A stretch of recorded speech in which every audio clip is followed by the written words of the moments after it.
Hey everyone, Mr. from Team MV here, and today I'm going to give you some tips on how I approach aerial ball control.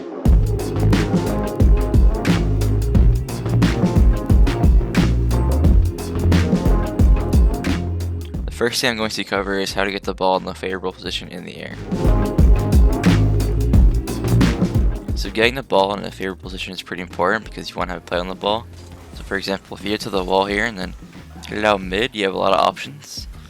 So let me just do it again to show you what I would do personally. So you roll up the wall here and get a nice height and good space off the wall. You can either go for a flip reset and get it by one and go for the open net, or you can easily just go for a double tap.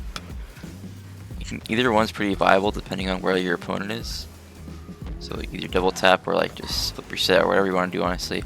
It all just matters to getting the ball off the wall and then close enough to the backboard to make a play.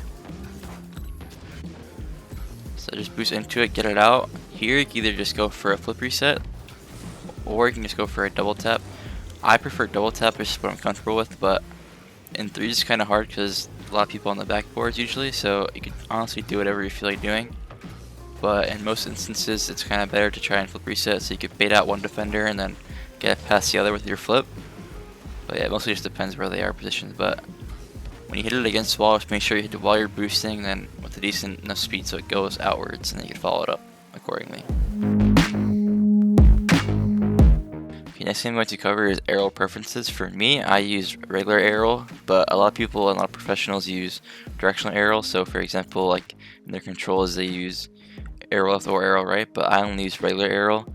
It's a matter of preference because for me, I've been using regular aerial like my whole career, so that's what I was stuck with, but it just depends what you're used to. So regular aerial, if you hold the button and move your stick, it just moves wherever you move.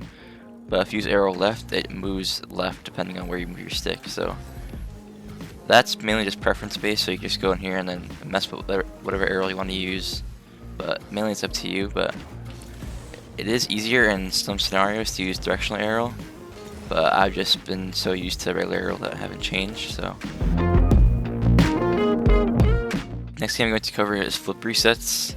So like before, it's good to roll the ball up the wall and have a nice outwards position towards the net.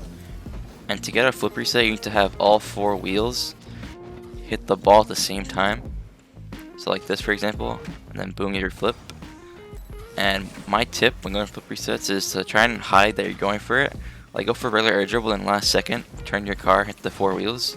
Because what I've experienced in pro play is when you're going for an air dribble or anything, and it's pretty predictable what you're gonna do. So my tip is just try and just hide it until the last second and then get the flip.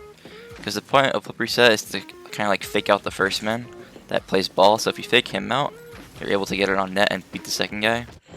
So my main tip for a flip reset is to just try to hide it till the very last second and then get it and then do whatever play you want to do. Again, pop it out, hit it with all 4 wheels. So you could get your flip back and then you have a lot more options. Doing the other side, so pop it out, hit up to it, all 4 wheels must hit so you get your flip, and then you can flip into it just to score. Do it one more time over here. So pop it out, get it really nice and far, get all 4 wheels on it, just so you're able to get a second flip.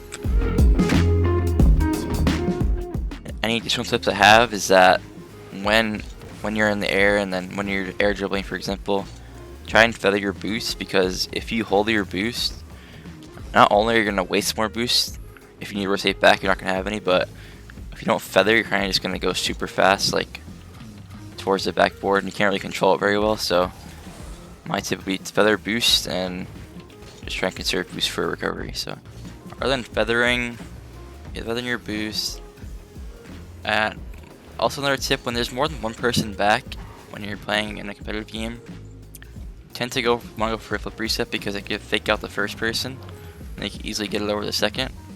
So that's really viable. So it's just fake it and then flip it past the second person. So yeah, those are my additional tips. Hopefully those tips were helpful for you in improving your aerial ball control. That's it for me, and like and subscribe if you haven't already.